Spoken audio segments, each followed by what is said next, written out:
Hello दोस्तों, स्वागत है आप सभी का स्लीपी क्लासेस में। तो रिसेंटली क्या हुआ कि मैंने एक शॉर्ट्स डाली थी यूट्यूब पर जिसमें हम बात कर रहे थे हिंडनबर्ग रिपोर्ट के बारे में कि अडानीज के लिए तो चलो काफ़ी ज़्यादा इंपॉर्टेंट बन चुकी है। उनके फर्दर अभी रिसेंटली फर्दर प्राइस ऑफर भी उनके द्वारा यहाँ पर जारी किया गया था। बट ये यूपीएससी एस्पिरेंट के लिए इंपॉर्टेंट है या नहीं, क्योंकि आपको इतना डिटेल में तो नहीं जाना। अगर आपका इंटरेस्ट है फिर तो अच्छी बात है, आपने अडानी के शेयर्स ले रखे थे फिर तो आपके लिए और ज़्यादा यहाँ पर इंपॉर्टेंट बन जाता है। बट यदि आप इससे रिलेटेड कुछ चीज़ें यहाँ सीखना चाहते हैं और ये समझना चाहते हैं कि किस प्रकार का क्वेश्चन यहाँ से पूछा जा सकता है, क्योंकि डेफिनेटली कुछ टर्म्स यहाँ पर हाईलाइट हुई हैं, तो उन टर्म्स के बारे में तो हम ऑलरेडी वहाँ पर जिक्र कर चुके थे।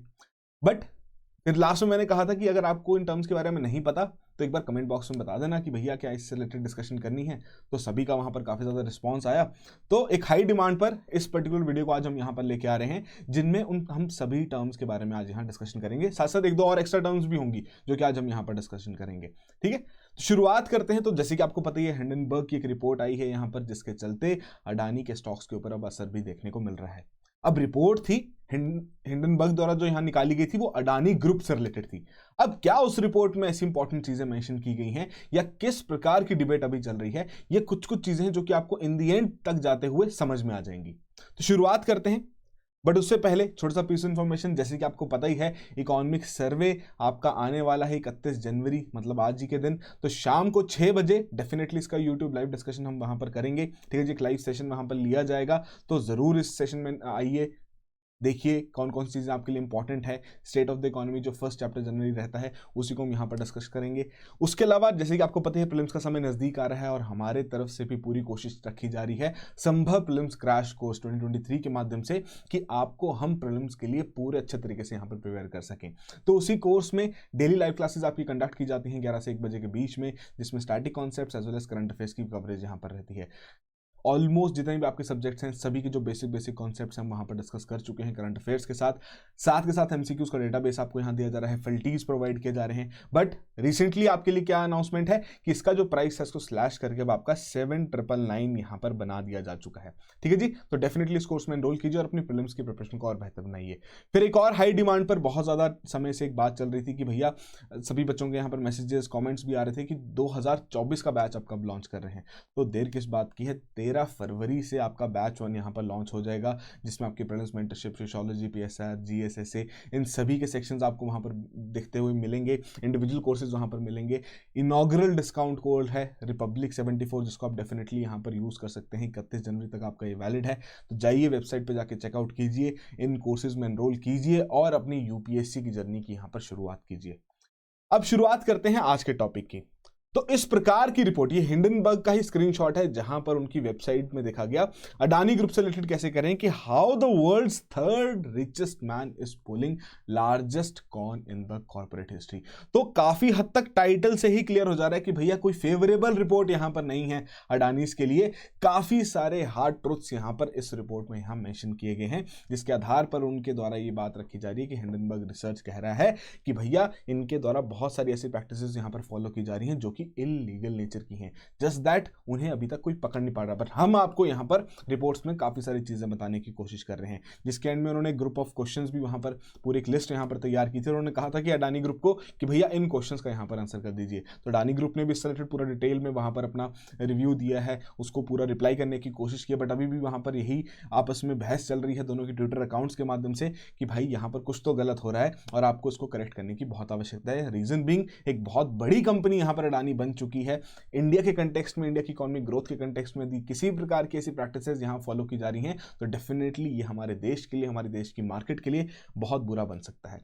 अब शुरुआत करते हैं। सबसे पहली बात अडानी ग्रुप के बारे में, तो आप शक्ल तो इनको पहचानते ही होंगे, टीवी में देखते ही रहते हैं। तो कुछ इस प्रकार की इनकी कंपनीज हैं अडानी ग्रुप के अंतर्गत। ठीक है जी, कि गैस पे भी ये काम कर रहे हैं, पावर पे, रिन्यूएबल्स पे भी, green energy, transmission, airports, ports, जो आपके इस प्रकार के स्पेशल इकोनॉमिक जोन्स हैं, सभी चीज़ों पर इनके द्वारा यहाँ पर काम किया जा रहा है। काफ़ी सारे एक्विजिशंस अभी रिसेंटली टेक ओवर्स इनके द्वारा यहाँ पर किए जा रहे हैं। तो एक बेसिक सी चीज़ तो आपको पता होनी जरूरी है कि भैया अडानी ग्रुप है क्या चीज़। ठीक है जी, कि कौन कौन सी कंपनीज वहाँ पर किस किस डोमेन में है काम कर रहे हैं। तो इससे काफ़ी क्लियर हो जाएगा कि ऐसा कोई भी डोमेन नहीं है विद रिस्पेक्ट टू इंफ्रास्ट्रक्चर जहाँ पर ये काम नहीं कर रहे। ऑलमोस्ट हर एक डोमेन में यहाँ पर एंटर हो चुके हैं।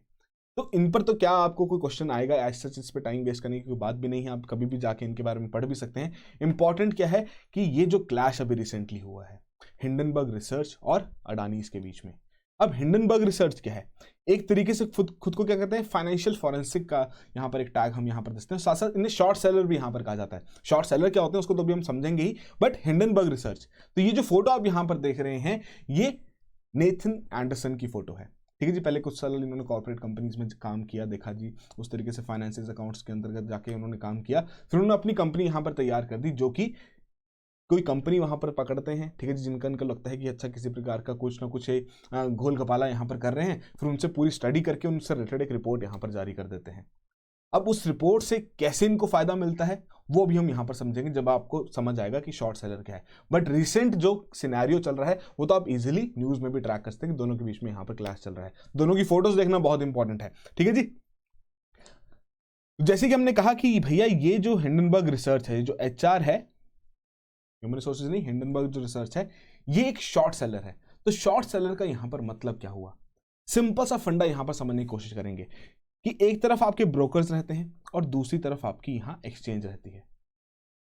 तो शॉर्ट सेलर यहां पर क्या करेगा? हिंडनबर्ग रिसर्च का हम एग्जांपल लेते हैं कि भैया ये शॉर्ट सेलर हैं, तो इनके द्वारा किस प्रकार की प्रैक्टिसेस फॉलो की जाएंगी। ये क्या करेंगे, अडानीज के, जैसे अभी इन्होंने इनकी रिपोर्ट यहां पर रिलीज की है ना, तो अडानीज के कुछ स्टॉक्स उधार पर लेंगे, जिसमें हम कह सकते हैं कि जो कॉस्ट ऑफ बोरिंग है उसको यहां पर पे कर देंगे। कि मान लीजिए उनके द्वारा इस प्रकार के 10 स्टॉक्स यहां पर लिए गए हैं, 50 रुपए उसकी पेमेंट की। मैं एग्जैक्ट फिगर्स यहां पर कोट नहीं कर रहा, सिर्फ एक एग्जाम्पल के तौर पर यहां पर आपको समझाने की कोशिश कर रहा हूं, ठीक है जी। उधार पर लिए, ठीक है जी। तो इस शॉर्ट सेलर ने क्या किया, उनको जाके डायरेक्टली एक्सचेंज पर बेच दिया और करंट मार्केट प्राइस के हिसाब से इन्हें इन 10 स्टॉक्स का 500 रुपए यहां पर मिल गया, चलो अच्छी बात है। फिर उन्होंने क्या किया, फिर इसकी रिपोर्ट यहाँ पर रिलीज कर दी किसी भी कंपनी से जहां उनको लगता है कि इस प्रकार की प्रैक्टिसेस वहां पर फॉलो की जा रही हैं जो कि अनएथिकल है, इलीगल नेचर की हैं।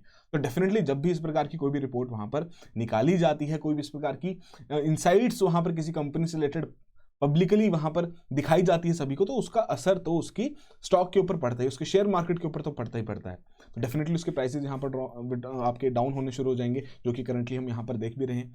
तो यहाँ पर इनको कैसे फायदा हुआ, इन्होंने यहाँ पर क्या किया, इन्होंने यहाँ शॉर्ट सेलिंग कर दी कि जो शेयर्स इनके थे भी नहीं, इन्होंने उधार में लिए थे, उनको इन्होंने यहाँ पर ब्रोकर से उधार में ले लिया और उसको बेच दिया। तो मतलब अब ये इतने जो 10 शेयर्स जिन्होंने यहां पर बेच दिए, उतने वो यहां पर शॉर्ट हो चुके हैं। तो जैसे ही इसका प्राइस नीचे आएगा तो फर्दर ये क्या करेंगे, यहां पर उसी प्रकार से इन पर्टिकुलर 10 स्टॉक्स को या 10 शेयर्स को दोबारा से यहां पर खरीद लेंगे। मान लेते हैं कि इन्हें ये 300 रुपए में यहां पर मिल गए, वापस जब इन्होंने खरीदा प्राइस यहाँ पर ड्रॉप हो गया तो इन्होंने इसको 300 रुपए में यहाँ पर खरीद लिया।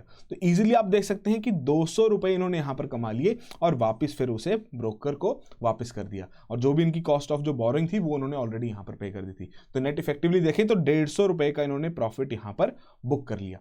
जनरली इसी प्रकार से आपकी ट्रेडिंग भी की जाती है कि आप पहले किसी भी शेयर को वहां पर खरीदते हैं एक कम प्राइस पर, फिर उसकी ग्रोथ वहां पर देखते हैं, फिर उसको बड़े प्राइस पर बेचते हैं ताकि अपना प्रॉफिट बुक कर सकें। यहां कंसेप्ट वही है, प्रोसीजर उल्टा है, ठीक है जी। यहां पहले बेचा जा रहा है उस चीज को, फिर दोबारा से बायबैक उसको दोबारा से यहां पर खरीदा जा रहा है कम रेट पर, तो उसमें भी इनका प्रॉफिट यहां बुक हो रहा है। तो ये शॉर्ट सेलर का टैग भी हिंडनबर्ग रिसर्च के साथ यहां पर जुड़ा हुआ है। तो ये कॉन्सेप्ट पता होना जरूरी है कि शॉर्ट सेलिंग क्या चीज है। तो ये चीज आई होप आपको यहां पर क्लियर होगी हो। आगे बढ़ते हैं। तो जैसे कि इस पर्टिकुलर कंपनी ने, ये जो हिंडनबर्ग रिसर्च है, नंबर ऑफ कंपनीज को यहां पर टारगेट भी नहीं कहेंगे, उनसे रिलेटेड वहां पर स्टडीज कंडक्ट की, उससे रिलेटेड फिर रिपोर्ट्स वहां पर निकाली। तो ये कुछ कंपनीज हैं जिनके ऊपर इंपैक्ट भी वहां पर देखा गया। निकोला की ही बात कर लें, ऑटोमोटिव आपकी कंपनी है, यूएस को बिलोंग करती है। लॉर्ड्सटाउन नेक्स्ट टेस्ला का इनको यहां पर टैग दिया गया था इलेक्ट्रॉनिक व्हीकल्स में, कह रहे थे कि हम टेस्ला को बहुत पीछे यहां पर छोड़ देंगे। तो जब भी इनसे रिलेटेड यहाँ पर हिंडनबर्ग रिसर्च द्वारा रिपोर्ट निकालेगी तो डेफिनेटली उसका इंपैक्ट इनके पूरी मार्केट कैपिटलाइजेशन के ऊपर देखा गया। वहाँ पर इनके शेयर्स बिकने शुरू हो गए, ठीक है जी, पैनिक सेलिंग वहाँ पर शुरू हो गई, जिसकी वजह से ये कंपनी ऑन द ब्रिंक यहाँ पर चली गई कि क्लोजर भी हो सकता है। उसके अलावा स्माइल डायरेक्ट क्रब हो गया, प्रेडिक्टिव टेक ग्रुप हो गया, इनसे रिलेटेड भी ऐसी नंबर ऑफ रिपोर्ट्स जैसे कि अदानीज के लिए यहाँ पर इन्होंने निकाली है, अदानी ग्रुप के लिए यहाँ पर निकाली है, ये ऑलरेडी पहले भी यहाँ निकाल चुके हैं। तो ये भी एक बेसिक सा पॉइंट है जो कि आपको पता रहेगा, आपको थोड़ा इंटरेस्ट बना रहेगा कि भैया इस टॉपिक में हो क्या रहा है। अच्छा, तो इस रिपोर्ट ने जब यहां पर बात रखी तो कुछ ना कुछ बातें तो रखी होंगी ना, जिसकी वजह से लोगों ने इस चीज को समझा और फिर जाके इनके शेयर्स वहां पर मार्केट में बेचना शुरू कर दिए।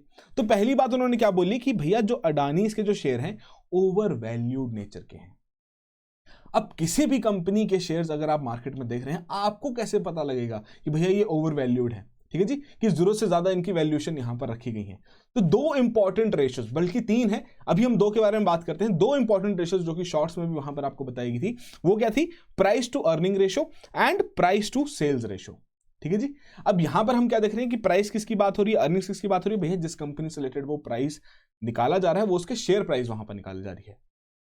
फॉर्मूला यहां पर आपको दे दिया गया है कि मार्केट प्राइस ऑफ शेयर क्या है, अर्निंग पर शेयर क्या है, उसको हम डिवाइड कर लेंगे। बट हम इस पर्टिकुलर कंक्लूजन तक कब पहुंचेंगे? देखिए, कभी भी कोई कंपनी के पास जब उसको ग्रो करना होता है, उसके दो माध्यम रहते हैं। एक रहता है उनके पास इक्विटी फाइनेंसिंग, एक रहती है डेट फाइनेंसिंग। अभी हम इक्विटी फाइनेंसिंग के बारे में बात करते हैं। तो इक्विटी फाइनेंसिंग में वो क्या करेंगे? अपने शेयर्स पब्लिक को जाके ऑफर करेंगे, जिसे हम क्या कहते हैं? जिसे इनिशियल पब्लिक ऑफरिंग वहां पर कहा जाता है। कि सबसे पहले कंपनी एक तरीके से अंदर ही अंदर वहां पर काम करी थी, किसी प्रकार की उनकी पब्लिक वहां पर प्रेजेंस नहीं थी, एक्सचेंज पे कोई रोल नहीं था उनका। तो उन्होंने क्या किया? पहली बार जाके अपने एंड से कंपनी ने डायरेक्टली अपने शेयर्स वहां पर ऑफर किए जनता को, तो वो उसे हम कहते हैं कि इनिशियल पब्लिक ऑफरिंग। तो रिसेंटली अडानीज ने यहां पर क्या किया था? अडानीज ने क्या अनाउंस किया था? उन्होंने यहां पर अनाउंस किया था कि वो एफपीओ यहां पर रिलीज करेंगे, जिसे हम कहते हैं फर्दर पब्लिक ऑफर। कि उन्होंने आईपीओ ऑलरेडी रिलीज कर रखा है, बट उनको लगा कि चलो यार थोड़ा बहुत हमारे पास ऑलरेडी और ज्यादा शेयर्स यहां पर हैं, हमें और पैसा यहां पर रेज करने की जरूरत है, हम और यहां पर ऑफरिंग करते हैं, हम और पब्लिक को यहां पर ऑफर करते हैं, जिसे हम फॉलो ऑन पब्लिक ऑफर भी यहां पर कहते हैं। तो ये भी आपका प्राइमरी मार्केट को ही कॉन्सेप्ट यहां पर बिलोंग करता है। प्राइमरी मार्केट में हम क्या कहते हैं कि यहां डायरेक्टली इन्वेस्टर और जिस कंपनी के शेयर्स वो इन्वेस्टर खरीद रहा है, उन दोनों के बीच का ट्रांजैक्शन यहां पर है। सेकेंडरी मार्केट में आपका इन्वेस्टर टू इन्वेस्टर रहेगा, प्राइमरी मार्केट में इस प्रकार से कंपनी डायरेक्टली अपने जाके शेयर्स पब्लिक को वहां पर ऑफर करेगी। तो ये फर्दर जो आपका पब्लिक ऑफर है, इसके बारे में आपको पता होना जरूरी है। तो रिसेंटली इनके द्वारा ये भी यहाँ पर 25 जनवरी को अनाउंस किया गया था, ठीक है जी, किस प्रकार से एफपीओ यहाँ पर अपना लॉन्च करेंगे, और 25 को वहां पर उन्होंने किया भी। अच्छा, coming back to the topic कि प्राइस टू अर्निंग रेशियो यहां पर क्या है। जैसे कि मैंने आपको कहा कि कोई भी कंपनी वहां पर अपने शेयर्स ऑफर करेगी तो डेफिनेटली उसकी कुछ ना कुछ वैल्यू वहां पर रहेगी एक्सचेंज में। तो कभी भी किसी भी कमोडिटी की अगर हम वैल्यू डिराइव करना चाहते हैं या मार्केट बेसिस वहां पर हम उसको डिटरमाइन वहां पर करना चाहते हैं, तो हम क्या बोलते हैं कि जितनी डिमांड रहेगी उतनी उसकी वैल्यू बढ़ती जाएगी। ठीक है, सिंपल लॉ है यहाँ पर डिमांड और सप्लाई का। तो यहां हम क्या कह रहे हैं कि मार्केट प्राइस क्या है शेयर का, उसको हम कैसे कैप्चर करेंगे कि एम कैप हम यहां पर देखेंगे, market capitalisation. Again important concept. Market capitalisation में हम क्या कहते हैं कि कितने कंपनी के प्राइस, कितने जो वहां पर शेयर्स चल रहे हैं कितने प्राइस पर हैं, और कितने उनके शेयर्स वहां पर अवेलेबल हैं, जिन्हें हम आउटस्टैंडिंग शेयर्स के नाम से भी यहां पर नाम दे सकते हैं। कि जो यहां पर कंपनी के जो शेयर होल्डर जब वो होल्ड करके बैठे हैं, कितने शेयर्स हैं और किस प्राइस पर हैं। तो मान लेते हैं अगर वो 10 रुपए के प्राइस पर यहां पर शेयर्स रखे जा रहे हैं और 500 इस प्रकार के आउटस्टैंडिंग शेयर्स हैं, तो एम कैप किसी भी कंपनी का हम यहां पर क्या कहेंगे कि भैया 5000 यहां पर बन चुका है। ठीक है जी, तो उसको हम नोमिनेटर में रखेंगे एम कैप को। फिर देखेंगे कंपनी द्वारा कितने प्रॉफिट्स यहां पर बुक किए जा रहे हैं। अब डेफिनेटली जब प्रॉफिट्स बुक किए जा रहे हैं, कंपनी ग्रो कर रही है, काम कर रही है, नंबर ऑफ एक्टिविटीज में वहां पर एंगेज है, तो अपने प्रॉफिट्स भी वहां पर बुक करेगी। ठीक है जी, जो भी प्रॉफिट उनका रहेगा वो सभी शेयर होल्डर के साथ शेयर करना पड़ेगा। तो basically market capitalisation over the total profit हम यहां पर देखेंगे कितना पर शेयर होल्डर को एक शेयर वहां पर खरीदने पर कितनी अर्निंग वहां पर हो रही है। ये बेसिक सा पॉइंट यहां पर रखा गया कि कितना उसका मार्केट प्राइस है शेयर का, कितना उसको वहां पर खरीदना पड़ रहा है उस अर्निंग का हिस्सा बनने के लिए। उस अर्निंग का हिस्सा बनने के लिए उसको शेयर होल्डर वहां पर बनना पड़ेगा, बट उसके लिए उन्हें मिनिमम इतना अमाउंट तो पे करना ही पड़ेगा। तो उस हिसाब से हम निकालते हैं कि प्राइस टू अर्निंग रेशियो क्या है।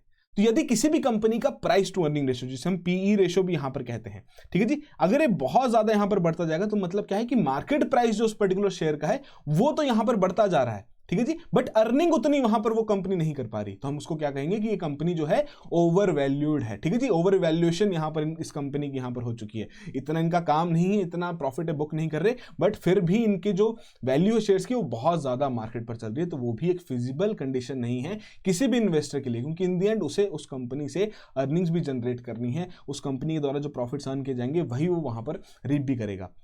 तो ये बेसिक सा पॉइंट है।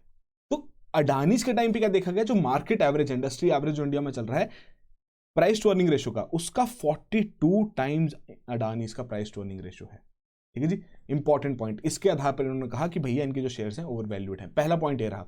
दूसरे में क्या देखा उन्होंने कि प्राइस टू सेल्स, जैसे हमने कही यहां पर बात मार्केट कैपिटलाइजेशन को आपका न्यूमिनेटर में रखा, वैसे हम उसको कंपेयर कर रहे हैं। अब यहां अर्निंग के साथ नहीं कर रहे, हम उसको कंपेयर कर रहे हैं यहां पर उसके टोटल सेल्स के साथ, मतलब कितना रेवेन्यू वो वहां पर जनरेट कर पा रहे हैं। तो इसलिए हम क्या कहेंगे कि भैया सबसे पहले हम न्यूमिनेटर में मार्केट कैपिटलाइजेशन को यहां पर रखेंगे, कितने उनके द्वारा वहां पर टोटल नंबर ऑफ शेयर्स की कितनी वहां पर मार्केट में वैल्यू है, और उसे रेवेन्यू जो कि उस कंपनी द्वारा वहां पर जनरेट किया गया है उससे यहां डिवाइड कर लेंगे। तो अगेन अगर इसकी प्राइस टू सेल्स की वैल्यू बहुत ज्यादा यहां पर बढ़ती हुई दिखेगी तो मतलब क्या है कि कंपनी के जो शेयर्स हैं मार्केट में अवेलेबल हैं वो बहुत ज्यादा प्राइस पर हैं, हालांकि कंपनी उस प्रकार का रेवेन्यू तो जनरेट कर ही नहीं पा रही। तो उसके आधार पर भी यहां पर क्या देखा गया कि जो इंडस्ट्री एवरेज इंडिया में देखा गया है 140 टाइम्स इतना यहां पर इन पर्टिकुलर कंपनी का जो कि अदानी ग्रुप की है इनका प्राइस टू सेल्स रेशो यहां पर लाई करता है। 140 गुना ज्यादा यहां पर इनका प्राइस टू सेल्स रेशो है with respect to the industry average जो कि इंडियन कंपनीज का यहां पर देखा जा रहा है। इंपॉर्टेंट पॉइंट है, डेफिनेटली इसे ध्यान में रखिएगा, क्या इसका मतलब है, क्या इन रेशियोज को यहां पर हम कैसे समझ पाते हैं। ठीक है जी, तो एक बेसिक्स आपको यहां पर बता दिया गया है वर्सेस द अदर पीयर्स। तो 2022 का आपका डेटा है, अदानी ग्रीन टाटा पावर से कंपेयर करें कितनी उनकी price to earning ratio, Tata Total Gas की अगर हम इंद्रप्रस्थ गैस के साथ कंपेयर करें, टाटा पावर के एनटीपीसी के साथ देखें, टाटा ट्रांसमिशन का पावर ग्रिड कॉर्पोरेशन के साथ देखें, तो इजीली आप बता सकते हैं कितना ज्यादा प्राइस टू अर्निंग रेशियो है, जिसकी वजह से यहां हम कह सकते हैं कि ये जो कंपनीज हैं ये ओवर वैल्यूड हैं, इनकी बहुत ज्यादा वैल्यूएशन यहां पर हो चुकी है। ग्राउंड लेवल पे शायद ये उतना काम नहीं कर पा रही, उतने प्रॉफिट्स यहां बुक नहीं कर पा रही, उतनी अर्निंग्स यहां नहीं कर पा रही। तो आई होप ये बेसिक सा कॉन्सेप्ट यहां पर क्लियर हो गया हो। तो वो दो रेशोज तो थी ही जिसके बारे में जिक्र किया गया था रिपोर्ट में, एक और वहां पर थी जिसको हम एंटरप्राइज मल्टीपल कहते हैं। उसके केस में भी उन्होंने कहा कि इसकी भी वैल्यू इनकी इन्फ्लेटेड नेचर की, मतलब ओवर वैल्यूड, यहां पर हमने इस रेशियो को भी इस हिंडनबर्ग रिसर्च ने कंप्यूट किया, उसके हिसाब से कहा कि भैया ये भी पर्टिकुलर ऐसी रेशियो है जो कि ओवर वैल्यूड नेचर की है। तो बेसिकली अगर हम बात करें कि एंटरप्राइज मल्टीपल क्या है, किस तरीके से हम इस पर आएंगे, तो ये क्या कहते हैं किसी भी एंटरप्राइज की टोटल वैल्यूएशन क्या है अपॉन उस एंटरप्राइज द्वारा कितना एबिटा वहां पर जनरेट किया जा रहा है। अर्निंग्स बिफोर, अगर हम आई को यहां पर लें, माफी चाहूंगा, earnings before interest, taxes, depreciation and amortisation. ठीक है जी, उन सभी को हम बाहर निकालते हुए उसके बाद उससे पहले हमारी कितनी अर्निंग्स है, फिर इन सभी को हम यहाँ पर सब्ट्रैक्ट करेंगे, इन सभी अपनी टोटल अर्निंग से, फिर हमारे पास नेट प्रॉफिट यहाँ पर आएगा कि फाइनल प्रॉफिट यहाँ पर कंपनी के शेयर होल्डर्स तक कितना पहुंच रहा है। ठीक है जी, तो ये तो रही बात कि कितनी अर्निंग्स हो रही है, बट उसमें अभी भी हमारा इन सभी कंपोनेंट्स का यहाँ पर इंपॉर्टेंट रोल है। एंटरप्राइज वैल्यूएशन या कंपनी वैल्यूएशन, इसको कैसे हम डिराइव करते हैं, सिंपल सा फॉर्मूला इसका क्या है। अब समझ लीजिए अगर आपको कोई भी कंपनी खरीदनी है, ठीक है जी, आप किसी भी कंपनी को टेक ओवर वहां पर करना चाहते हैं और वो पब्लिकली लिस्टेड कंपनी है, तो उसके आधार पर आप यहां पर क्या देखेंगे, या मेजर सी पॉइंट आप यहां पर देखेंगे कि पहली बात उस कंपनी का एम कैप कितना है, कितने उसके total number of shares available हैं, आपको खरीदने तो पड़ेंगे तभी आप उस कंपनी के ओनर वहां पर कहलाएंगे। तो उसके टोटल नंबर ऑफ शेयर्स कितने हैं और उनका करंट प्राइस वहां पर क्या चल रहा है। ठीक है जी, उसके अलावा अब कंपनी ने अगर किसी जिसको आप एक्वायर करना चाहते हैं, उसको टेक ओवर करना चाहते हैं, तो उसके कुछ ना कुछ लोन्स भी रहेंगे, डेट्स भी रहेंगे, उनको भी यहां पर आपको एक्वायर करना पड़ेगा।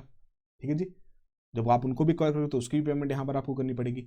साथ के साथ कितना उस कंपनी के पास कैश अवेलेबल है, इसको हम यहां सब्ट्रैक्ट कर देंगे। रीजन बीइंग क्योंकि ये कैश फाइनली यूज होगा इस पर्टिकुलर डेट की भरपाई करने को कम से कम करने के लिए। ठीक है जी, तो इस प्रकार से हम किसी भी एंटरप्राइज की इवैल्यूएशन तक यहां पर पहुंच पाते हैं। तो इस केस में भी अगर किसी भी कंपनी की वैल्यूएशन, अगर डेफिनेटली मार्केट कैपिटलाइजेशन ही किसी भी कंपनी का बहुत ज्यादा वहां पर चल रहा है, ठीक है, ओवर वैल्यूएशन ऑफ शेयर्स की वजह से, तो एंटरप्राइज मल्टीपल की जो वैल्यू है वो भी यहां पर बढ़ती हुई दिखेगी with respect to the industry average. तो ये भी इंपॉर्टेंट रेशियो है जो कि इस रिपोर्ट में यहां हाईलाइट की गई है। ठीक है जी, आगे बढ़ते हैं। फिर एक और यहां पर बात की गई, ये तो रही बात की उन्होंने अपने शेयर्स ओवर वैल्यूएटेड दिखाए। फिर यहां पर उन्होंने कहा, क्या कहा कि भैया जितनी भी इनकी 7 की लिस्टेड कंपनीज हैं उसमें से 5 ऐसी कंपनीज हैं जिनका करंट रेशो लेस देन 1 है। अब लेस देन 1 है उससे मतलब क्या है कि हेविली डेट में यहां पर आपकी जो कंपनीज है यहां पर चल रही हैं। बट अब करंट रेशो क्या बताता है हमें, किस तरीके से हम इस तक यहां पर पहुंचते हैं। सिंपल सा फंडा करंट रेशो को क्या है, ये क्या करता है कि कितने उस कंपनी के पास करंट एसेट्स अवेलेबल हैं और कितनी उनकी करंट नेचर की लाइबिलिटीज वहां पर हैं, ताकि अगर किसी प्रकार की इंसॉल्वेंसी की दिक्कत आए, जितनी भी लाइबिलिटीज हैं क्या वो करंट एसेट्स उन लाइबिलिटीज को पूरा कर पाएंगे। ठीक है, अगर हम मान लेते हैं किसी भी कंपनी के इस प्रकार से 1000 रुपए के एसेट्स हैं, 1000 रुपए की लाइबिलिटीज हैं, तो इजीली ये जो आपकी रेशो है ये 1 पे स्टैंड करेगी। कंपनी गलती से इनसॉल्वेंट, गलती से तो क्या किसी भी तरीके से वहां पर इनसॉल्वेंट हो जाती है। ठीक है जी, तो उस कंपनी की लाइबिलिटीज भी पूरी होनी जरूरी है। तो उन कंपनी की जो लाइबिलिटीज रहेगी, जिसका उधार उन्हें वापस करना रहेगा, उस उधार की भरपाई कैसे करेंगे, उन करंट एसेट्स की यूटिलाइजेशन से। तो बेसिकली उन करंट एसेट्स की कितनी वैल्यू है वो हमें यहां पर डिटरमाइन करनी पड़ेगी। यदि ये एक करंट रेशियो की वैल्यू यहां पर आ रही, तो मतलब क्या है कि जितनी लाइबिलिटीज हैं उतना ही उनके पास एसेट भी अवेलेबल है, तो किसी प्रकार की कोई दिक्कत नहीं आएगी, इजीली हम उस कंपनी को इंसॉल्वेंट कर सकते हैं। बट अगर इसकी वैल्यू यहां पर लेस देन 1 हो जाती है तो उस केस में हम यहां पर थोड़ा असमंजस में आ जाते हैं। रीजन बीइंग कि वहां पर उस कंपनी के पास करंट एसेट्स की जो अवेलेबिलिटी है वो बहुत ही ज्यादा कम है और करंट लाइबिलिटीज उनकी ज्यादा बढ़ती जा रही हैं, कि अगर वो इंसॉल्वेंट होती है तो बहुत सारे जो डेट होल्डर या जो क्रेडिटर्स हैं यहां पर उनका नुकसान भी हो सकता है, कि उनकी भरपाई शायद ना हो पाए। क्यों? क्योंकि उतने उस प्रकार के एसेट्स भी यहां पर अवेलेबल नहीं है। तो उससे रिलेटेड भी इन्होंने क्या कहा कि भैया जितनी इनकी 7 की लिस्टेड कंपनीज है उनमें से 5 ऐसी हैं जिनका करंट रेशियो भी लेस देन 1 है, जिसके हिसाब से उन्होंने कहा कि हेविली डेटेड कंपनी ये यहां पर रन कर रहे हैं। तो ये भी आपके लिए इंपॉर्टेंट पॉइंट बन जाता है कि करंट रेशियो क्या चीज है। तो आई होप आपको ये चीज भी यहां पर समझ में आ गई हो। आगे बढ़ते हैं। फिर यहां इन्होंने बात की कुछ शेल कंपनीज के बारे में भी। नाम तो क्यों ही डिस्कस करने, आपको एग्जैक्टली यूपीएससी में तो ये चीज नहीं पूछी जाएगी, बट थोड़ी कुछ कॉन्सेप्ट्स हैं जो कि आपको पता होने यहां पर जरूरी हैं। तो जैसे कि आपको पता है कि सेबी यहां पर रेगुलेटर है हमारी टोटल एक्सचेंज का, जितना भी मार्केट एक्सचेंज चलेगा सेबी ही इसका करता धरता है।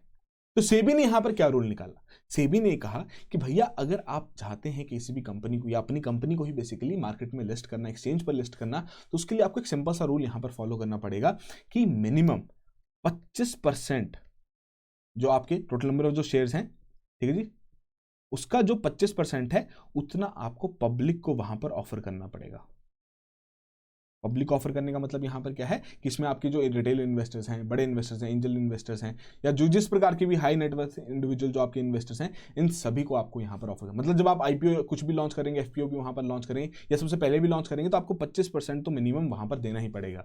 तो करंटली यहां पर क्या देखा जाता है कि अडानी ग्रुप, ठीक है जी, back to Adanis, in the end हम बात उन्हीं के बारे में कर रहे हैं कि उनके ग्रुप द्वारा ही अराउंड 74% तो होल्ड करके रखा जा रहा है। मतलब टू द ब्रिम यहां पर चल रहे हैं कि ज्यादातर जो मेजोरिटी है शेयर्स की वो उनके ग्रुप की ही वहां पर चल रही है, ठीक है जी। बट अगर उनके ग्रुप की सारी मेजोरिटी यहां पर है तो इतना ओवर वैल्यूएशन कैसे है उसको भी मैं आपको यहां पर समझाऊंगा कि ओवर वैल्यूएशन का कारण यहां पर क्या है।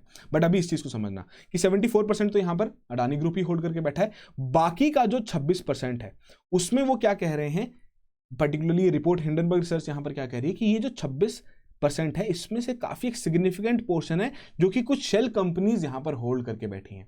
वहीं से बात आती है कि भैया शेल कंपनीज हैं क्या चीज। तो सिंपली शेल कंपनीज का अगर हम मतलब समझना चाहें, जो कि आपको इंपॉर्टेंट भी है, सबसे पहली बात कंपनीज को हम आइडेंटिफाई कैसे करते हैं कि भैया किस प्रकार की कंपनी है। हम इंडिया में फॉलो करते हैं उसके लिए कंपनीज एक्ट ऑफ 2013। तो शेल कंपनी जो कि अंदर से खोखली है, बाहर से सिर्फ दिख रहा है कि भैया कंपनी है जिसको रजिस्टर वहां पर हो चुका है, उसकी इनकॉर्पोरेशन वहां पर हो चुकी है, बट अंतर्गत कोई भी काम वो कंपनी वहां फॉलो नहीं कर रही। उसका काम क्या है कि एक पैसा यहां से लाना दूसरी जगह भेज देना, ठीक है, एक एंटिटी का वहां पर काम कर रही है, सिर्फ पैसों की ट्रांसफर वहां पर कर रहे हैं, जो कि एक तरीके से इलीगल नेचर की भी यहां पर मानी जाती है। बट कंपनीज एक्ट से अगर हम किसी भी कंपनी को यहां पर आइडेंटिफाई कर रहे हैं कि भैया किस प्रकार की कंपनी है, तो शेल कंपनी के लिए क्या कोई बात रखी गई कंपनीज एक्ट में? जी नहीं, किसी प्रकार की कोई भी डेफिनेशन यहां पर मेंशन नहीं है।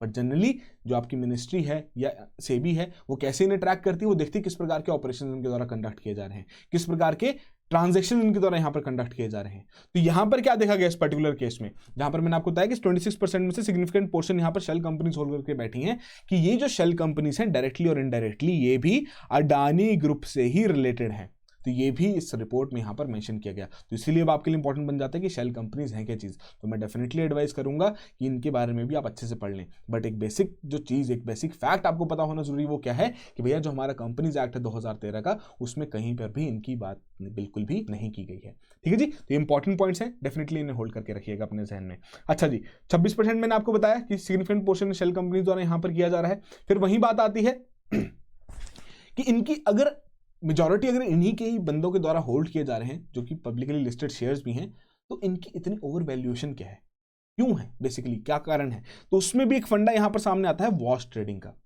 कि बेसिकली जो कंपनी के साथ जुड़े हुए लोग हैं या जो एंटिटीज जुड़ी हुई हैं वही यहां पर उनके शेयर्स को बेच रही है और खरीद रही है साइमल्टेनियसली। उसकी वजह से क्या होगा कि जो वॉल्यूम रहेगा उस पर्टिकुलर शेयर की ट्रेडिंग का, वो यहां पर बढ़ता हुआ दिखेगा, जिसे देख के और ज्यादा यहां पर रिटेल इन्वेस्टर्स कूदेंगे उस पर्टिकुलर कंपनी के शेयर्स को खरीदने के लिए। जब ऐसे सडनली एक डिमांड वहां पर बढ़ेगी, क्यों? क्योंकि वहां पर उस कंपनी के जो शेयर्स हैं, उनके जो वॉल्यूम ट्रेड हो रहा है वहां पर, जिस हिसाब से वहां पर ट्रेडिंग चल रही है उन शेयर्स की, क्योंकि ऐसी एंटिटीज जो कि शेल कंपनीज यहां पर इनके साथ जुड़ी हुई हैं वही इनके शेयर्स को बार बार खरीद रही हैं, बेच रही हैं, एक दूसरे में आपस में लेन देन चल रहा है, तो डेफिनेटली वॉल्यूम यहां पर बढ़ता हुआ दिखेगा। जब वॉल्यूम बढ़ता हुआ दिखेगा तो किसी भी एक नॉर्मल ट्रेडर के लिए एक टेंडेंसी रहेगा कि चलो यार सभी लोग इस चीज में जा रहे हैं, तो उस हिसाब से हम भी यहां पर पैसा इन्वेस्ट कर सकते हैं। तो सभी लोग जब सडनली डिमांड वहां पर क्रिएट करेंगे तो उनकी प्राइसेस तो यहां पर बढ़ेंगी ही बढ़ेंगी। ठीक है जी, तो वॉश ट्रेडिंग में भी यही चीज रखी जाती है। इंपॉर्टेंट कॉन्सेप्ट है, इसे भी ध्यान में रखना कि एक ही एंटिटी द्वारा या उस एंटिटी की जो बाकी सब्सिडरीज हैं उससे जो लेना देना जिनका है, वही यहां पर किसी कंपनी के शेयर्स को खरीद रही है और साइमल्टेनियसली वहां पर बेचा भी जा रहा है, जिसकी वजह से जो उस कंपनी के ट्रेडेड शेयर्स है उनका जो वॉल्यूम है वो यहां पर बढ़ता हुआ दिख रहा है, जिसकी वजह से बाकी जो कोई भी नॉर्मल ट्रेडर है, नॉर्मल इन्वेस्टर है, वो भी उस कंपनी के शेयर्स लेने के लिए वहां पर जा रहा है। ठीक है, तो ये बेसिक से पॉइंट्स है। फिर वह अगेन सेबी यहां पर क्वेश्चन में आ जाता है कि भैया किस प्रकार से इन सभी सिचुएशंस को वो यहां पर हैंडल करते हैं। तो आपके लिए इंपॉर्टेंट बन जाता है कि पता होना कि भैया सेबी क्या क्या चीज़ है, कि किस प्रकार से 1992 में इनकी यहाँ पर स्थापना की गई थी एज ए स्टैट्यूटरी बॉडी, फिर 1998 में इनको यहाँ पर नॉन स्टैट्यूटरी बॉडी में कन्वर्ट कर दिया गया। ठीक है जी, तो एक बार कमेंट बॉक्स में क्विकली बता दो कि दोनों के बीच में क्या डिफरेंस है, उसके अलावा क्या इनके रोल्स हैं, क्या इनकी पावर्स हैं, ये सभी चीज़ें आप इजीली सेबी की वेबसाइट पर जाइए और एक अपनी फैक्ट शीट वहाँ पर निकाल दीजिए। अदरवाइज अगर आप हमारे कोर्सेज साथ जुड़े हैं तब तो आपको डेफिनेटली इससे रिलेटेड कोई ना कोई फैक्ट शीट तो वहां पर मिली ही होगी। ठीक है जी, बट ये बेसिक से पॉइंट्स हैं जो कि आपको यहां पर ध्यान में रखने हैं with respect to the Hindenburg report, जो कि आपको पेपर में भी पूछे जा सकते हैं। अगेन अब वहां पर एफपीओ वहां पर लॉन्च किया गया था, जिसमें जो देखा गया कि कितने अराउंड इन्होंने 20,000 करोड़ के यहां पर शेयर्स लिस्ट करने की बात की थी अपने एफपीओ में, अडानी ग्रुप ने। ठीक है जी, बट उसमें जो सब्सक्रिप्शन रेट था वो हार्डली आपका 1% का था। बहुत जितने नंबर ऑफ शेयर्स किए हैं उसमें सिर्फ और सिर्फ 1% के ही लिए वहां पर लोगों ने बिड किया है या लोगों ने वहां पर उसको एक्वायर करने का इंटरेस्ट दिखा है। तो डेफिनेटली इसका असर इनके शेयर्स के ऊपर भी यहाँ पर बढ़ता हुआ दिख रहा है कि उस प्रकार से जब हिंडनबर्ग की रिपोर्ट आई उसमें सभी इश्यूज यहाँ पर हाईलाइट किए गए, जिनसे रिलेटेड इंपॉर्टेंट कॉन्सेप्ट्स आज हमने यहाँ पर डिस्कस कर ली हैं, जो कि आपने कहा था बात करने के लिए। तो आपको इंपॉर्टेंट है यहाँ पर देखना कि वो कॉन्सेप्ट्स क्या हैं, बट उस रिपोर्ट के चलते इनके ऊपर क्या असर पड़ रहा है वो भी आप एक तरीके से बेसिक सी पिक्टोरियल रिप्रेजेंटेशन है कि अडानी एंटरप्राइजेस में 3% का चेंज यहाँ पर देखा गया, ड्रॉप देखा गया बेसिकली। ठीक है जी, कि शेयर्स आपके जो वहाँ पर बिकने शुरू हो गया, 4% का चेंज आपके अडानी ट्रांसमिशन में देखा गया, फिर वहीं आपका अराउंड 6.69% का अडानी पोर्ट्स में देखा गया। तो ये बेसिक से पॉइंट्स इनको आपको याद नहीं रखना, बट ऐसे जहन में रखना कि अच्छा ऐसा इंपैक्ट भी यहाँ पर पड़ता है। अब इसमें ना एक बड़ा ही इंटरेस्टिंग सा क्वेश्चन रेज हो सकता है कि हिंडनबर्ग रिसर्च जो कि एक शॉर्ट सेलर का यहां पर काम कर रहा है, तो भैया उसका शॉर्ट सेलिंग का जो काम है वो तो हर बार वो प्रॉफिट यहां पर बुक करेगा। रीजन बिंग कि वो उसके बाद एक तरीके की रिपोर्ट यहां पर निकाल रहा है जिसकी वजह से उस पर्टिकुलर कंपनी के जो शेयर्स हैं उनमें गिरावट देखने को मिल रही है, जिससे वो प्रॉफिट यहां पर बुक कर रहा है। एथिकली कुछ लोग कह सकते हैं कि बड़ा ही एक अनएथिकल नेचर का इनके द्वारा काम किया जा रहा है, बट लीगैलिटी के हिसाब से देखें तो भैया बिल्कुल लीगल है। कोई भी इनके द्वारा इस तरीके का काम नहीं किया जा रहा जो कि लीगल नेचर का नहीं है। तो ये बेसिक्स इन्फॉर्मेशन थी जो कि मैं आज आपके साथ यहाँ पर डिस्कस करना चाहता था। आई होप आप सभी स्टार्टिंग से लेकर एंड तक यहाँ पर जुड़े हुए होंगे। तो जो आपको पूछा गया है स्टैट्यूटरी बॉडी और नॉन स्टैट्यूटरी बॉडी के बारे में क्या डिफरेंस है, प्लीज़ एक बार क्विकली कमेंट बॉक्स में बता दीजिए, और डेफिनेटली इन सभी रेशियो से रिलेटेड जो भी बातें हमने यहाँ पर आज की हैं उन्हें अपने नोट्स में कंपाइल कर लीजिए। So that will be all the very best, have a good preparation.